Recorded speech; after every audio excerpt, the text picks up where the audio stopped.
तो दोस्तों, कैसे हो आप सभी। मैं आशा करता हूँ आप सभी अच्छे होंगे। कहानी शुरू करने से पहले मैं आप सभी को बताना चाहता हूँ, जितनी भी कहानियाँ मैं सुनाता हूँ वो कहानी किसी ना किसी के साथ घटित होती है। तो ऐसी ही एक कहानी लेकर मैं मौजूद हूँ आप सभी के बीच। तो बिना देरी किए अपने अपने हेडफोन लगाएं और शुरू हो जाएं मेरे यानी तुषार के साथ। दोस्तों, ये कहानी सारिका की है। दरअसल ये घटना सारिका के साथ लगभग 5 साल पहले हुई, जब सारिका अपनी छुट्टियां मनाने अपने गांव दादा दादी के पास गई हुई थी। सारिका जब अपने गांव पहुंचती है तो उसके दादा दादी अपनी पोती से मिलकर बहुत खुश होते हैं। पर यह बात किसी को नहीं पता थी कि जल्द ही इनकी इस खुशी पर ग्रहण लगने वाला है। सारिका का कुछ दिन तो उसके गांव में बहुत अच्छे से बीता, लेकिन फिर एक दिन सारिका अपने सहेलियों के साथ गांव के बगीचे में खेल रही थी। सारिका खेलते खेलते आम के पेड़ को देखती है। उसके बाद वो अपने सहेलियों से कहती है कि चलो ना, क्यों आम तोड़ते हैं। सारिका आम तोड़ने की कोशिश करती है और आम छिटक कर नीचे गिर जाता है। जब वह आम लेने जाती है तो उसे वहाँ मिट्टी में दबी एक पोटली नज़र आती है। तो वो सोचती है कि आखिर ये है क्या।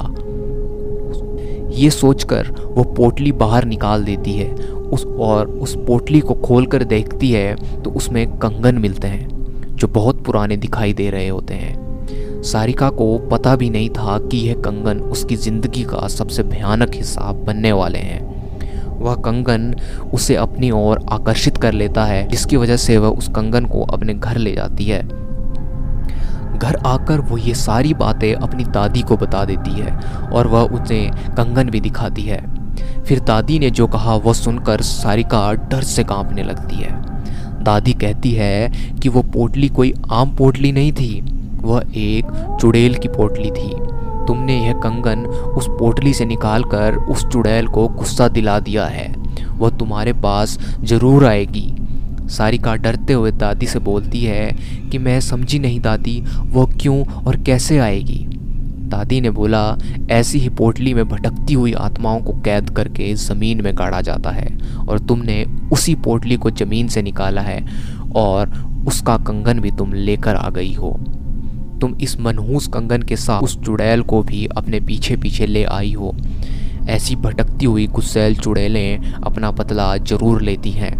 वह चुड़ैल भी हमसे अपना बदला लेने जरूर आएगी।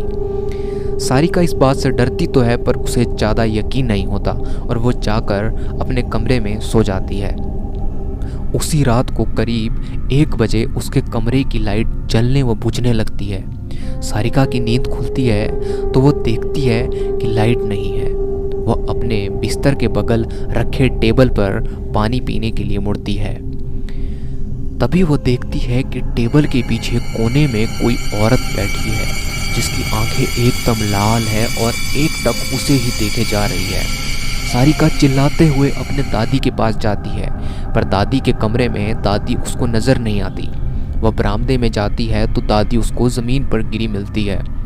सारिका अपने दादा को खोजने जाती है, पर उसके दादा उसे कहीं नज़र नहीं आते।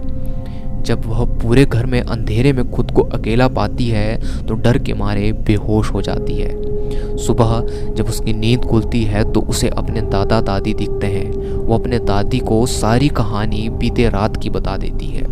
दादी बोलती है, हम दोनों अपने कमरे में ही थे। दादी सब समझ गई थी। उन्होंने बोला, यह सब उस चुड़ैल का किया धरा है। वह कंगन उस पोटली में वापस रखना होगा, वरना वो यहाँ से नहीं जाएगी।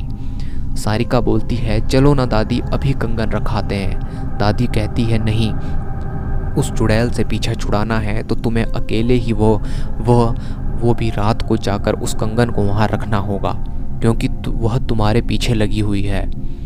सारिका हिम्मत करके कहती है, ठीक है, मैं जाऊंगी। दादी ने बोला, यह सब वो चुड़ैल इतनी आसानी से नहीं करने देगी, इसलिए दादी ने उसे रात में जाने से पहले एक मंत्रों से युक्त ताबीज़ उसके हाथ पर बांध दिया।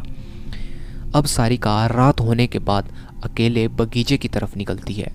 थोड़ी देर बाद उसे किसी के रोने की आवाज़ सुनाई देती है। पर दादी ने कहा था वो चुड़ैल तुम्हें अपनी तरफ आकर्षित करेगी, तुम उसकी तरफ ध्यान मत देना वरना वो तुझे अपने कब्जे में कर लेगी। एक बार उसने तुम्हें अपने कब्जे में कर लिया तो फिर कोई नहीं छुड़ा पाएगा। ये सब याद करके सारिका अपने कानों में ईयरफोन लगा लेती है और गाना सुनते हुए चलने लगती है। तभी कुछ दूर जाने पर उसका मोबाइल काम करना बंद कर देता है। फिर भी वो चलती रहती है और उस पोटली के पास पहुंच जाती है। तभी उसे महसूस होता है कि पीछे कोई खड़ा है। फिर भी वो हिम्मत करते हुए उस पोटली को खोलकर उसमें कंगन रख देती है और ज़मीन में गाड़ देती है और आंख बंद करते हुए बहुत तेज़ी से भागते हुए सीधे अपने घर आकर ही रुकती है। चुड़ैल से तो उसका पीछा छूट जाता है, पर वो इतनी डर जाती है कि दूसरे दिन ही वापस शहर अपने मम्मी पापा के पास चली आती है। तो दोस्तों, कैसी लगी आपको ये कहानी कमेंट में ज़रूर बताइए। और अगर आप भी चाहते हैं कि आपकी कहानियों को मैं आवाज़ दूं तो मुझे मेरे इंस्टाग्राम हैंडल पर अपनी कहानियाँ ज़रूर भेजें।